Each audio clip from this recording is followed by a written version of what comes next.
예, 하나님의 말씀 시편 23편 4절 말씀입니다.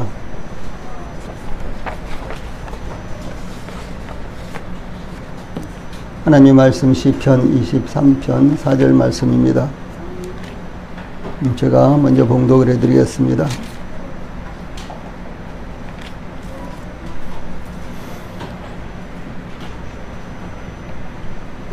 시편 23편 4절 말씀입니다. 내가 사망의 음침한 골짜기로 다닐지라도 해를 두려워하지 않을 것은 주께서 나와 함께 하심이라. 주의 지팡이와 막대기가 나를 안위하시나이다. 아멘. 자, 앞에 보시고 한번 같이 읽읍시다. 앞에 보시고 시작. 내가 사망의 음침한 골짜기로 다닐지라도 해를 두려워하지 않을 것은 주께서 나와 함께 하심이라. 주의 지팡이와 막대기가 나를 안위하시나이다. 아멘. 이제 장마가 오랜만에 그친 것 같습니다. 그리고 벌써 저 남부지방에서는 35도 혹은 또 37도까지 이렇게 오르내리는 아주 찜질방 같은 이런 또 더위가 계속되고 있는데, 아마 서울도 이렇게 장마가 가면은 동일하게 그런 더위가 올 것으로 생각합니다. 여기 앞에 있는 얼음집 보시니까 시원하시죠? 예. 그래서 마음이라도 얼음집 보시고 시원하시라고 제가 얼음집을 여기다가 그려서 놨습니다. 예, 오늘은 시편 23편 4절 전반부 말씀, 내가 사망의 음침한 골짜기로 다닐지라도 해를 두려워하지 않을 것은 주께서 나와 함께 하심이라. 이 말씀을 통해서 사망의 음침한 골짜기에서도 이런 주제로 말씀을 전해드리겠습니다. 이 다윗은 여호와 하나님께서 자신의 목자가 되심으로 부족함이 없으시다는 것을 고백하고 찬양했는데, 그가 또 다른 한 가지의 증거로 내가 사망의 음침한 골짜기로 다닐지라도 해를 두려워하지 않는다, 이렇게 고백했습니다. 그것은 주께서, 곧 하나님께서 나와 함께 하심이라 라고 그 이유를 밝히고 있습니다. 예, 이와 같이 세상은 특히 성도들에게 사망의 음침한 골짜기와 같습니다. 세상에는 우리 성도들이 믿음으로 살아가기에는 수많은 다양한 함정들과 위험들이 도사리고 있습니다. 예, 그 사망의 음침한 골짜기는 우리 안에도 있고 우리의 환경과 삶의 터전에도 동일하게 나타나고 있습니다. 또한 우리가 인식하지 못하는 상황 가운데서도 나타나고 있습니다.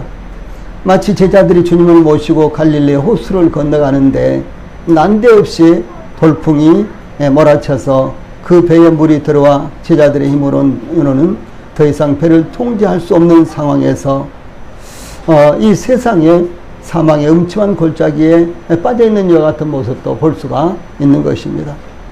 예, 주님과 한 배에 탔는데도 불구하고 제자들에게 갑작스럽게 몰려온 사망의 음침한 골짜기, 그래서 저희들이 주님을 잘 섬기고 있다고 할지라도 이와 같은 일은 언제 우리들을 엄습해 올 줄 모르는 것이 바로 세상을 살아가는 우리들의 현실이다라고 하는 사실입니다. 예, 그러나 다윗은 내가 사망의 음침한 골짜기로 다닐지라도 해를 두려워하지 않을 것은 주께서 나와 함께 하심이라라고 고백하며 찬양을 불렀습니다.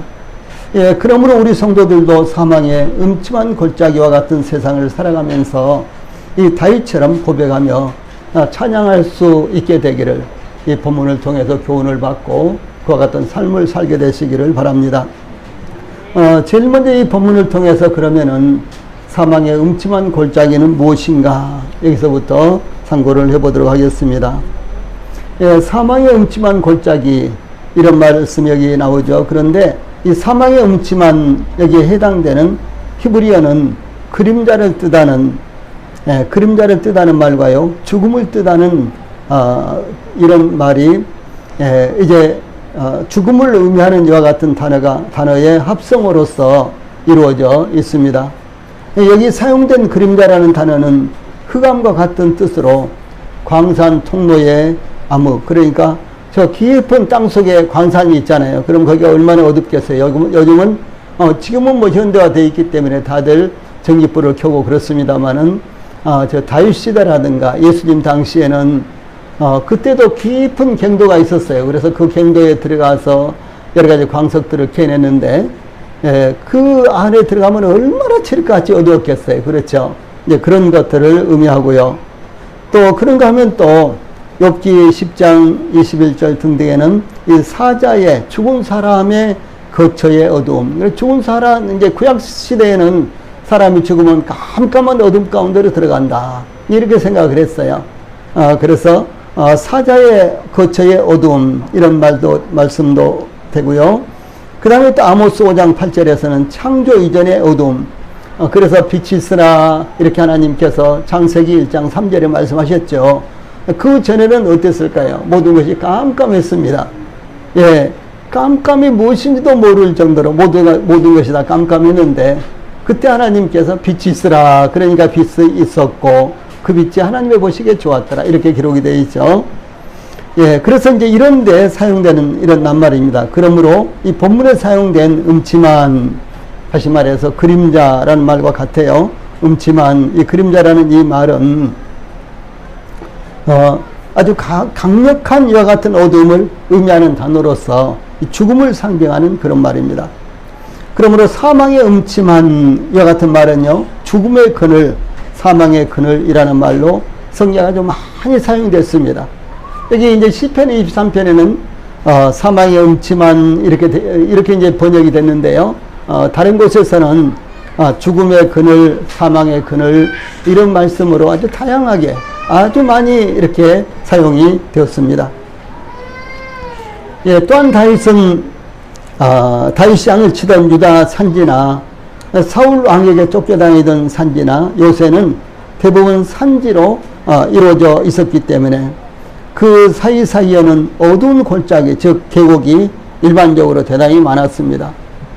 특별히 팔레스타인의 이와 같은 산들은 이렇게 평지와 같은 이런 산, 야산과 같은 그런 산이 아니라 나무도 없는 이와 같은 산들이요, 이렇게 각을 세우고 이렇게 서 있는 이와 같은 산들인데 그 계곡에 가면은 된낮에도 어둠컴컴할 정도로 그랬습니다. 제가 살던 이제 저희 고향에서는 높은 산이 있다고 해도 그렇게 이제 산이 하나 있고 그 다음에는 넓은 들이 있고 뭐 이런 식이었거든요. 근데 제가 이제 군대를 가는데 강원도 하천으로 이제 이렇게 이제 들어가는데 가도 산만 보이는 거예요. 네, 가도 산만 보이고 그 산이 왜 그렇게 다 각을 세우고 이렇게 피라미드처럼 서 있는지 그래서 거기서 느끼는 이제 산이요. 우리 고향의 산들은 다 누워서 이렇게 소가 이제 풀을 잔뜩 먹고 이렇게 누워서 잠을 자고 쉬잖아요. 그런 것처럼 누워 있는데 도대체 여기 산들은 전부 다 여기 산들은 전부 다 뾰족뾰족 서 있다. 이런 생각을 했거든요. 그런데 이제 저 휴전선 근무를 하기 위해서 휴전선으로 들어가 보니까 거기는 이 꼭대기에 올라와서, 그러니까 고지에 올라와서 보니까 전부 다 산 외에는 아무것도 안 보여요. 들이 안 보이고요. 그러니까 이제 그런 곳에서는 계곡에 들어가면은 아무것도 안 보이고 구름만 좀 끼면 그야말로 깜깜하고 아주 밤처럼 깜깜하지는 않지만은 구름만 좀 끼어도 깜깜하니 아주 밤처럼 이렇게 보이는 그런 것이었습니다. 그런데 그 유다 산지라든가 혹은 이 사울 왕을 피해서 쫓겨다니던 이와 같은 요새, 산지나 요새 이런 데는 대부분 다 이 산지로 이루어져 있기 때문에 그 사이사이에 있는 골짜기는 그야말로 깜깜한 이와 같은 곳이었습니다. 그런데 이제 이런 곳들이 유다 산지에, 그리고 이제 다윗이 양을 치던 곳, 또 다윗이 사울 왕을 피해서 도망다니던 곳, 이와 같은 곳은 전부 다 이런 환경이었습니다. 그래서 골짜기가 깊기 때문에 길을 찾아올 수도 없을 정도로 어두웠습니다. 그러므로 다윗은 사망의 음침한 골짜기라는 말로 자신의 생명에 위협을 받았던, 그러니까 자신이 생명의 위협을 받았던 위기의 순간과 장소를 이렇게 묘사하고 있습니다.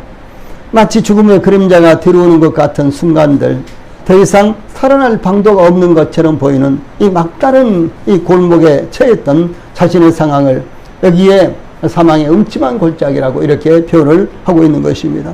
어떤 분은 이렇게 했어요. 위에 있는 말씀, 유다의 산지는 좁고 가파른 협곡들 혹은 와디들로 그 마른 천, 그래서 비가 오면 물이 잔뜩 흘러가지만은 평상시에는 바짝 말라있는 이런 계곡천들, 예, 이런 와디들로 나뉘어져 있어서 오르내리기가 어렵고 어두우며 음침하고 동굴이 많고 야생 짐승들과 강도들의 소굴이었다라고 이렇게 전해지고 있습니다.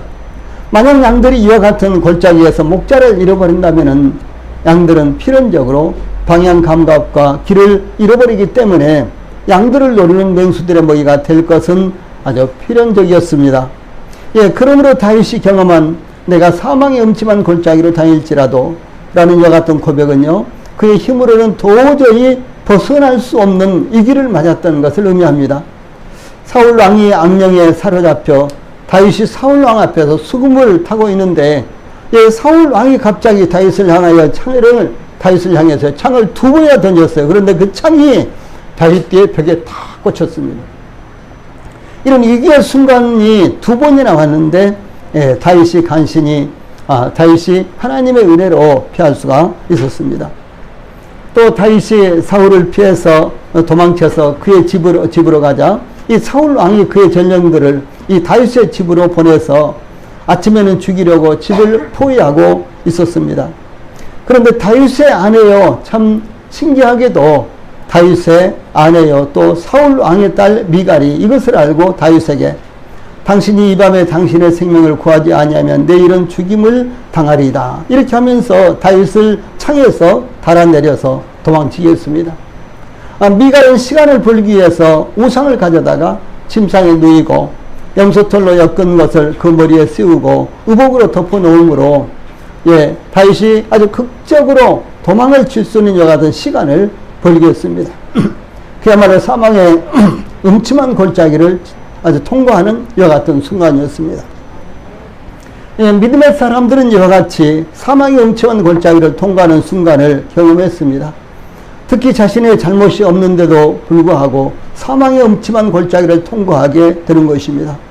환경적인 골짜기나 영혼의 골짜기도 가끔 찾아오기도 했습니다. 예를 들어서 요셉은 아무런 잘못도 없었는데 17살에 형들의 미움을 받아서 물이 없는 깊은 웅덩이에 빠뜨려졌다가 애굽의 노예로 팔려버렸습니다. 요셉은 애굽의 시위대장 보디발의 집에서 누명을 쓰고 왕의 죄수들을 가두는 감옥에 갇히게 되었습니다. 요셉은 그 감옥에서 수년 동안 날마다 사망의 음침한 골짜기를 통과하고 난 후에 비로소 애굽의 총리가 되어서 애굽을 다스리는 이와 같은 역사가 성경에 나타나고 있습니다. 모세도 마찬가지였습니다. 모세도 요셉처럼 이 사망의 음침한 골짜기를 통과했습니다. 모세의 나이 40이 되었을 때 그는 자기 형제 이스라엘 자손을 돌아보고 싶은 생각을 갖게 되었습니다. 참 얼마나 고상한 이와 같은 생각입니까? 이 모세가 애굽에서 애굽왕 바로의 후계자로서 이제 애굽에서 모든 문물을 잘 배우고 이제 왕의 수업을 하고 있을 때, 그때가 이제 40살이었는데 그때쯤 되었을 때 이 자기 백성들을 보니까 자기 백성들이 노예 생활을 하고 있는 거예요. 그 모습을 보면서 이 모세는 자기 백성을 돌아보고 자기 백성을 도와주고 싶은 이와 같은 마음을 가졌다라고 하는 것입니다. 참 얼마나 소중하고 놀라운 이와 같은 모습입니까? 예, 그런 어느 날 이스라엘 사람이 원통한 당한 일을, 원통한 일을 목격하고, 예, 그를 압제하는 애굽 사람을 그만 쳐 죽였습니다.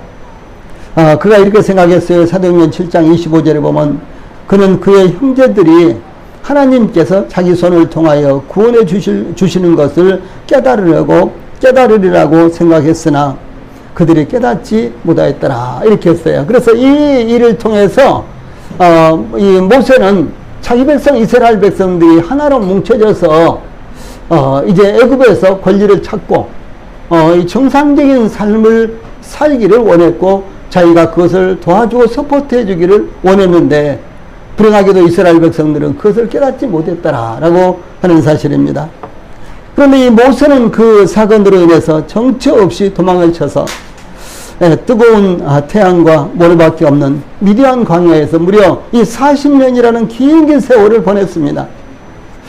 모세가 도망칠 때부터 이 40년이라는 긴 세월 동안 모세는 사망의 음침한 골짜기를 끝도 없이 계속해서 나가야 됐습니다. 그런데 이제 하나님께서 떨기나무 불꽃 가운데서 그를 부르실 때까지 사망의 음침한 골짜기를 통과했는데 그때야 비로소 하나님께서 그를 이 430년 동안 애굽의 노예로 생활하는 이스라엘을 약속의 땅, 곧 젖과 꿀이 흐르는 가나안으로 이 모세를 통해서 인도하셨던 것을 보게 되는 것입니다. 무려 40년 동안의 긴 그 터널이 바로 사망의 음침한 골짜기였다. 모세에게 이런 경험을 하게 하셨습니다. 이와 같이 하나님께서는 믿음의 사람들, 하나님의 백성들을 사망의 음침한 골짜기로 통과하게 하십니다. 다윗은 사망의 음침한 골짜기를 통과하면서 요나단에게 이렇게 고백을 했어요. 진실로 여호와의 사심과 내 생명으로 맹세하노니 나와 사망의 사이는 한 걸음뿐이니라. 이렇게 고백을 했습니다. 이것은 이 다윗이 얼마나 자주 수도 없이 그야말로 죽음의 고비를 넘기고 있는가를 이렇게 표현하는 거예요. 한 걸음만 걸어도 죽음의 고비가 찾아오고 또 한 걸음만 걸어도 또 죽음의 고비가 찾아오고 앞으로 나아가도 죽음의 고비요 뒤로 돌아도 죽음의 고비고 어디를 가도 죽음의 고비가 그를 쫓아오고 있는 것을 이렇게 고백을 하고 있습니다. 또한 시편에는 다음과 같이 고백을 남겼어요. 시편 18편 4절 5절에요. 사망의 줄이 나를 얽고 불의의 창수가 나를 두렵게 하였으며 음부의 줄이 나를 두르고 사망의 올무가 내게 이르렀도다.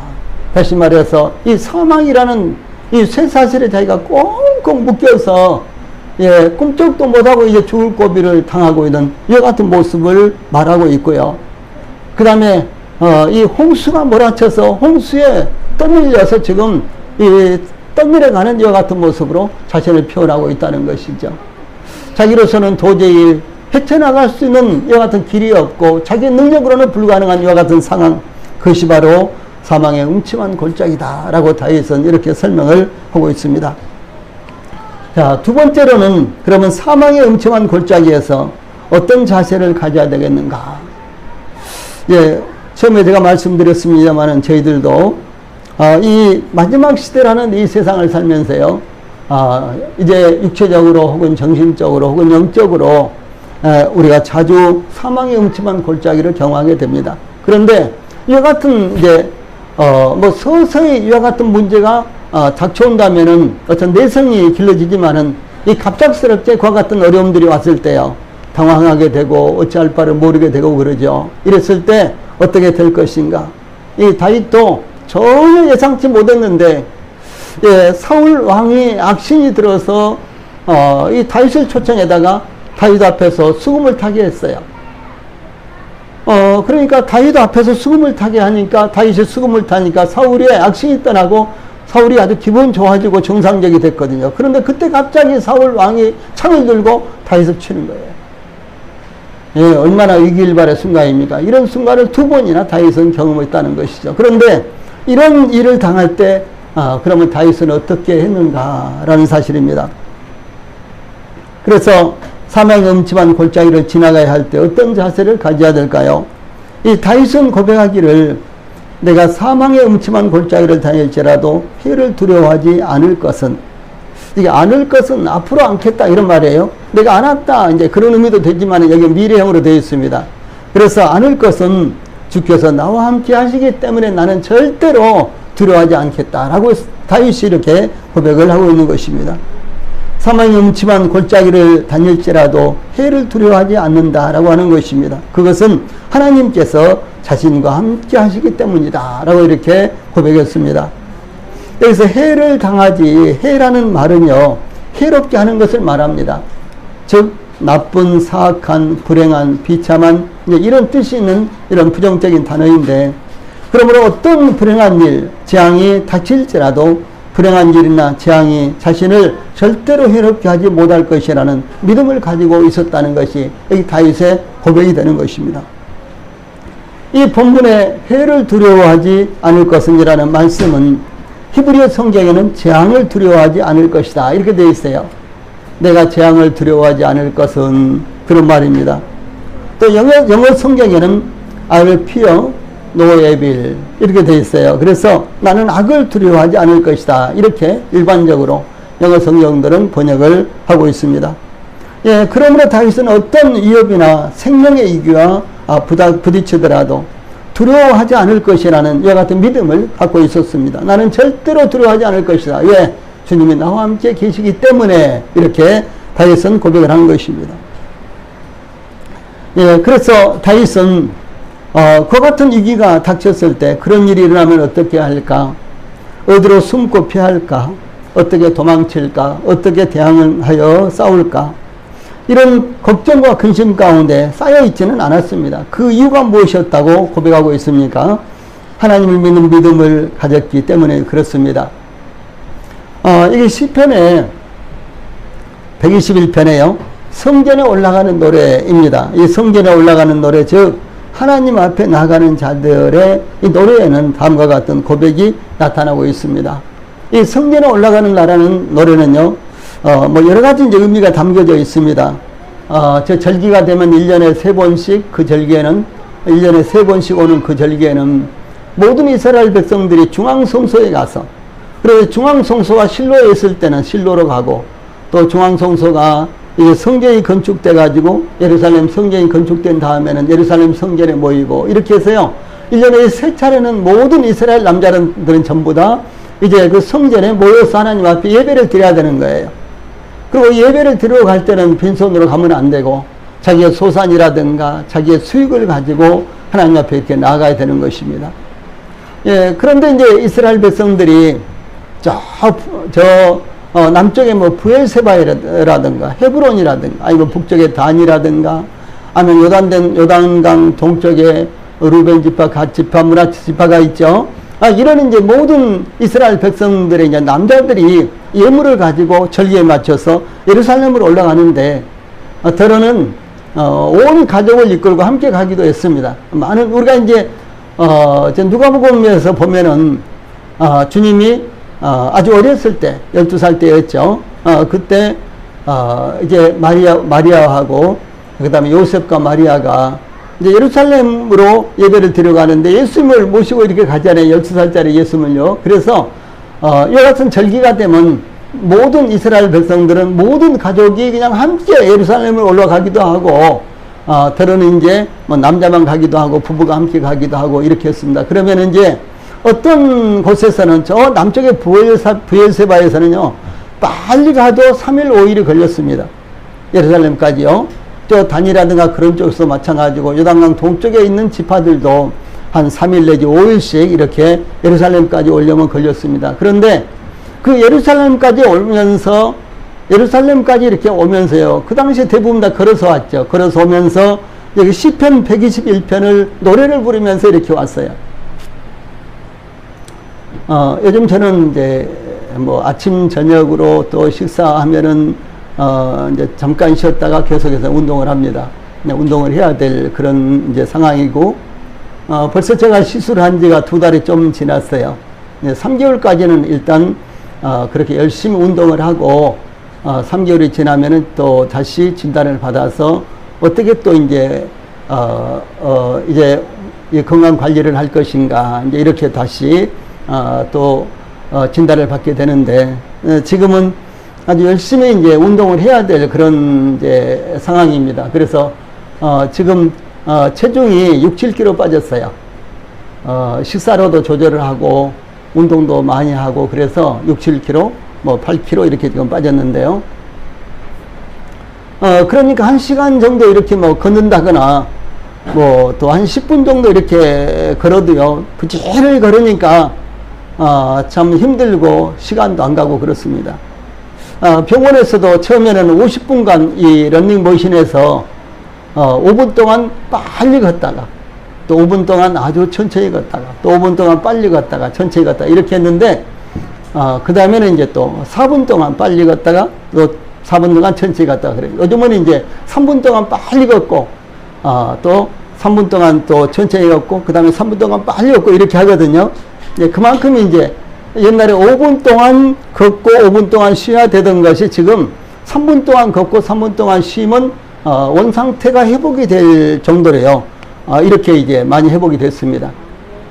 그래서 이제 3분 동안 걸으면서 아주 빨리 뛰기 직전 뭐 뛰어도 될 정도로 이렇게 빨리 걷습니다.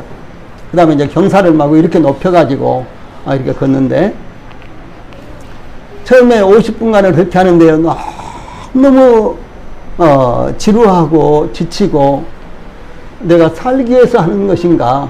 내가 도대체 왜 이렇게 하고 있지? 막 이런 생각이 들었어요. 갈등이 겪어졌어요. 그래서 만만한 요한복음 3장 16절만 계속해서 암송을 한다든가 또 요한복음 1장 1절부터 계속해서 옛날에 뭐 거의 다 암송을 했어요. 요한복음은 지금 다는 못합니다. 그렇게 또 암송을 하기도 하고 요즘은 이제 시편 23편을 계속해서 암송을 합니다. 사모님이랑 같이 이제 걸으면서도 암송을 하고 이렇게 하는데 너무너무 지루해서 이 병원에서요 15층이 이제 그런 심장 재활 훈련을 하는 곳이 있는데 아주 경관이 이렇게 좋아요. 그리고 거기서 이제 상계동으로 들어가는 전철도 왔다 갔다 하는 것이 보입니다. 그래서 50분 동안 전철이 몇 개 지나가는가 그걸 세기도 하고 너무너무 지루해가지고요. 저 건너편에 있는 크레인이 움직이는가 안 움직이는가 몇 번이나 움직이는가 50분 동안에 그것을 세기도 하고 근데 이제 지금은 굉장히 익숙해졌습니다. 그래서 성경을 암송하면서 이렇게 이제 시간을 보내면서 하면은 뭐 금방 지나가 버렸어요. 그래서 요즘 이제 또 집에 와서 1시간 이상 이렇게 걷는데 아주 빨리 걷습니다. 그런데 빨리 걸어야 된답니다. 그래서 우리 성도들도 걷기 운동을 하실 때는 빨리 걸으십시오. 보폭을 이렇게 넓혀 가지고요. 그렇게 해야 된다고 그러더라고요. 근데 지금은 그 1시간이 금방 지나가 버려요. 예, 그래서 성경을 암송하고 특별히 시편 23편을 또 암송을 하고 또 암송을 하고 그러면서 이제 운동을 하는데 우리 성도들도 운동을 하실 때 그렇게 활용을 하면 참 좋겠어요. 근데 이제 이스라엘 백성들은 이와 같이요. 지방에서 예루살렘까지 오면서 3일 혹은 5일씩 걸어서 이제 하나님 앞에 예배를 드리기 위해서 하나님 얼굴을 보기 위해서 예루살렘으로 오면서 시편 여기 121편이라든가 거기 보면요 이 성전에 올라가는 노래하고 한 5편인가 15편인가 있어요. 그것을 이렇게 부르면서 왔습니다. 노래를 부르면서요. 또 그런가 하면은 또 하나님 앞에 제물을 드릴 때도 이 노래를 불렀습니다. 이 찬송을 불렀습니다. 그래서 이 찬송은 굉장히 의미가 있는 이와 같은 시편입니다. 자, 여기 보면 이제 시편 121편 1절로 8절 내가 산을 향하여 눈을 들리라 나의 도움이 어디서 올까 나의 도움은 천지를 지으신 여호와에게서로다. 여호와께서 너를 실종하지 아니하게 하시며 너를 지키시는 이가 졸지 아니하시리로다. 이스라엘을 지키시는 이는 졸지도 아니하시고 주무시지도 아니하시리로다. 여호와는 너를 지키시는 이시라. 여호와께서 내 오른쪽에서 내 그늘이 되시나니 낮에 해가 너를 상하게 하지 아니하며 밤에 달도 너를 해치지 아니하리로다. 여호와께서 너를 지켜 모든 환난을 면하게 하시며 또 내 영혼을 지키시로다. 여호와께서 내 출입을 지금부터 영원까지 지키시로다. 아멘. 이 찬송을 이 시편을요 우리 성도들이 잘 활용을 하세요. 그래서 어려움을 당할 때마다 혹은 또 내가 사망의 음침한 골짜기로 지금 통과하고 있는 것이 아니나 나에게 지금 사망의 이 골짜기와 같은 것 이와 같은 장애물들이 가로막고 있다고 했을 때요 이와 같은 시편을 읽으시면서 우리 성도들이 말씀의 능력으로 이길 수 있게 되기를 바랍니다. 같이 한번 읽어봅시다. 시작. 내가 산을 향하여 눈을 들리라. 나의 도움이 어디서 올까? 나의 도움은 천지를 지으신 여호와께서로다. 여호와께서 너를 실종하지 아니하게 하시며 너를 지키시는 이가 졸지 아니하시로다. 이스라엘을 지키시는 이는 졸지도 아니하시고 주무시지도 아니하시로다. 여호와는 너를 지키시는 이시라. 여호와께서 내 오른쪽에서 내 그늘이 되시나니 낮에 해가 너를 상하게 하지 아니하며 밤의 달도 너를 해치지 아니하리로다. 여호와께서 너를 지켜 모든 환난을 면하게 하시며 또 내 영혼을 지키시리로다. 여호와께서 너의 출입을 지금부터 영원까지 지키시리로다. 아멘. 예, 그러므로 다윗은 고백하기를 내가 사망의 음침한 골짜기로 다닐지라도 해를 두려워하지 않을 것은 주께서 나와 함께 하심이라 이렇게 고백했습니다. 즉 하나님께서 나와 함께 하시기 때문에 두려워할 이유가 없다라고 하는 것입니다. 어둡고 캄캄한 날이 계속되어도 겁낼 이유가 없다는 것입니다. 그것은 하나님께서 함께 하시기 때문에 그렇습니다. 어느 날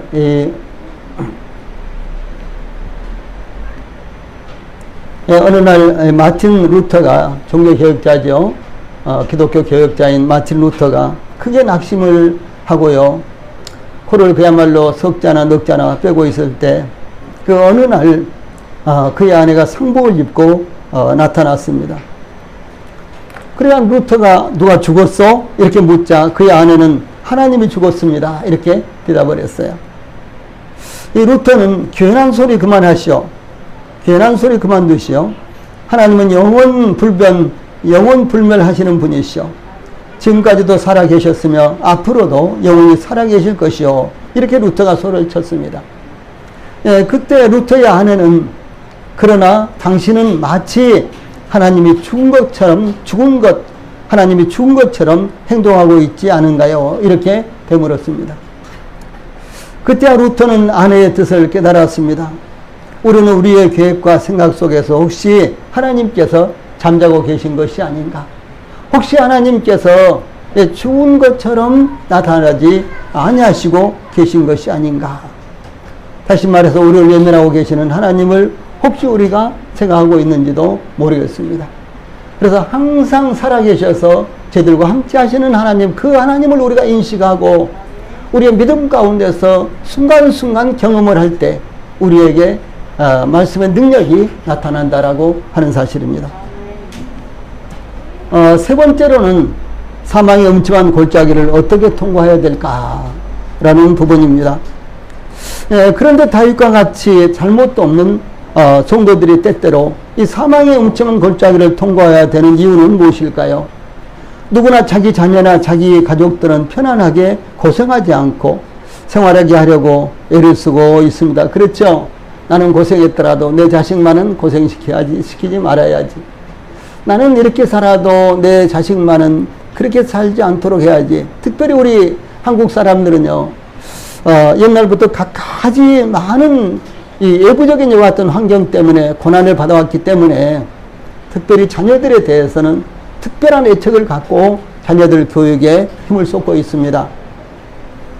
그리고 자신은 고생을 했더라도 자식들은 고생을 시키지 않아야 되겠다.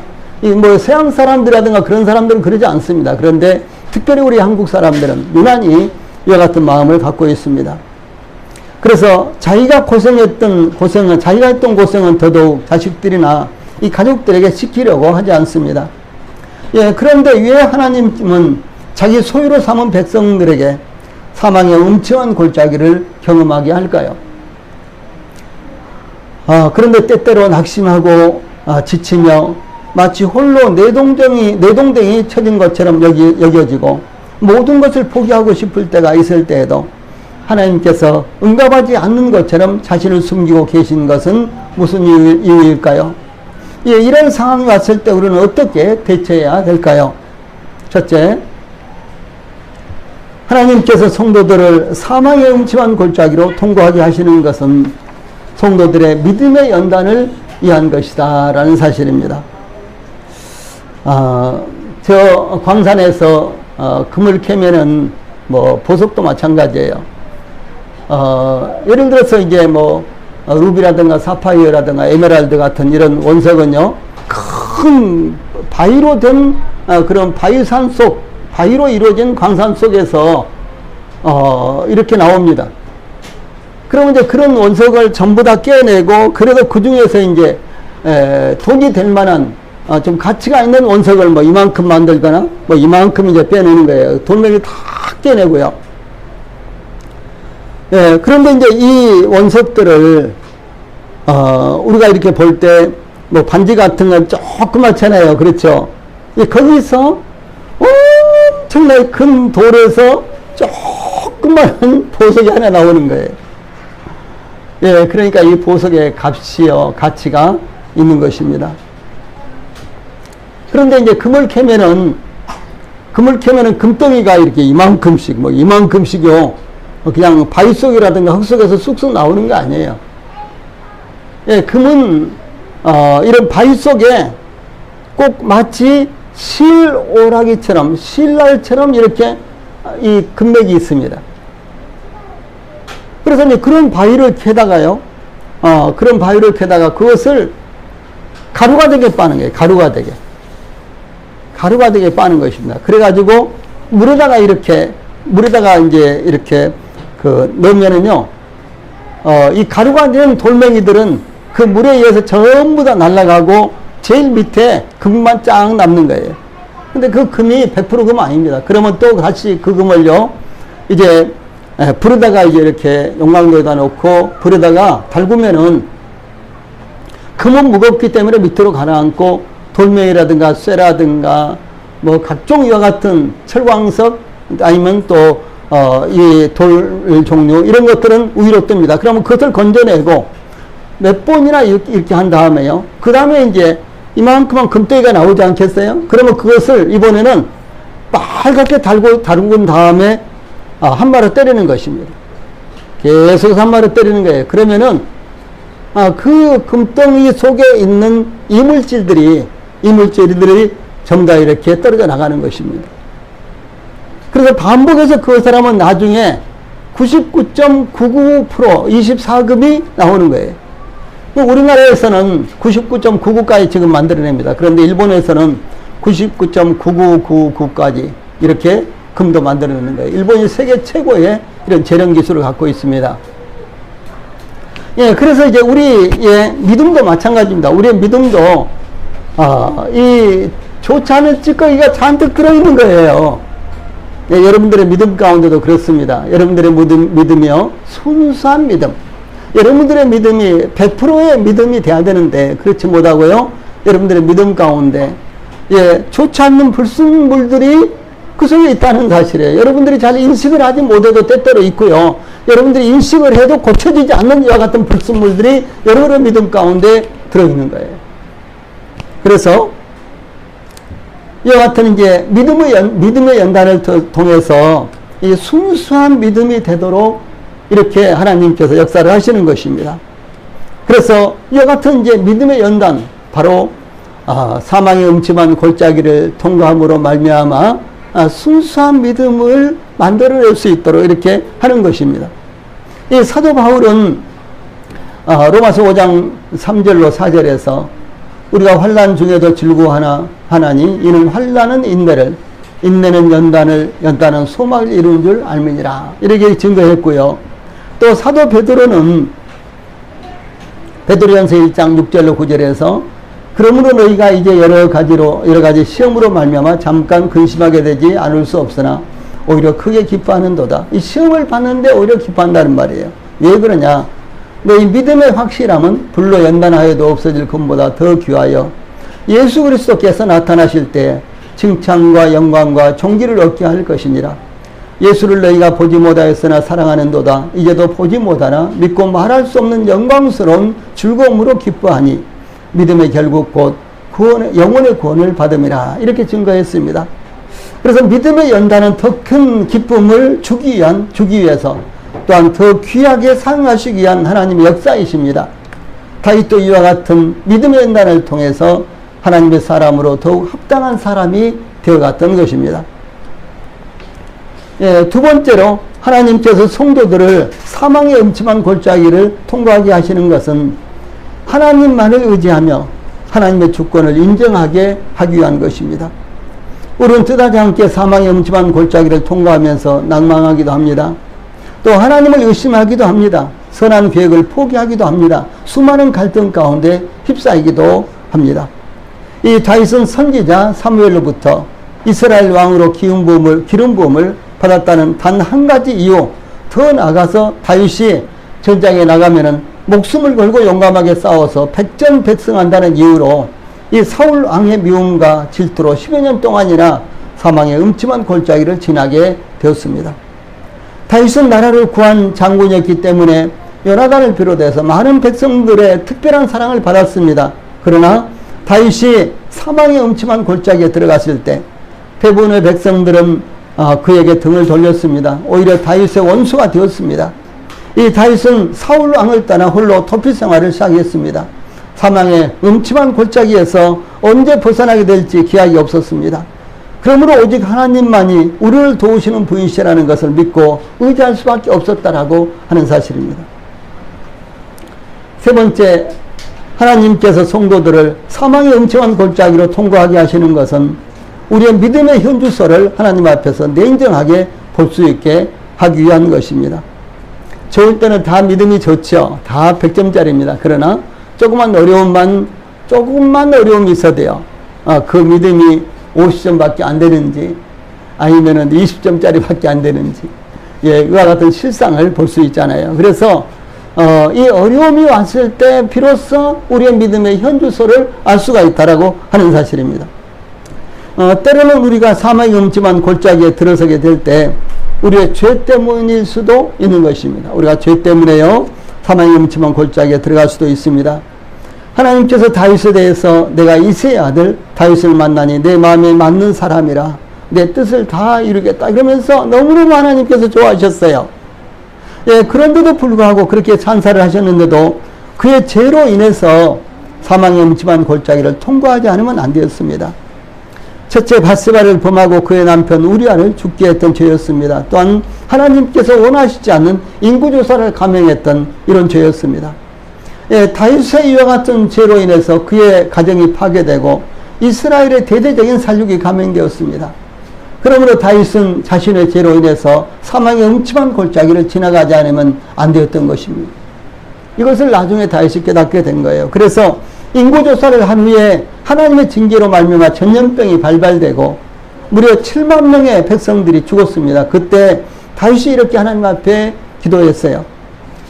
다윗이 백성을 치는 천사를 보고 곧 여호와께 아뢰어 이르되 나는 범죄하였고 악을 행하였거니와 이 악무리는 무엇을 행하였나이까?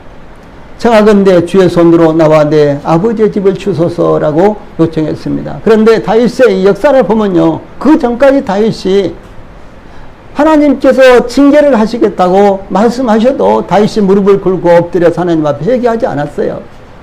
그런데 이와 같은 징계를 받았을 때 비로소 다윗이 엎드려서 하나님 저를 죽여주십시오. 이 백성은 죄가 없습니다. 이렇게 이제 자백하게 되었다는 것이죠.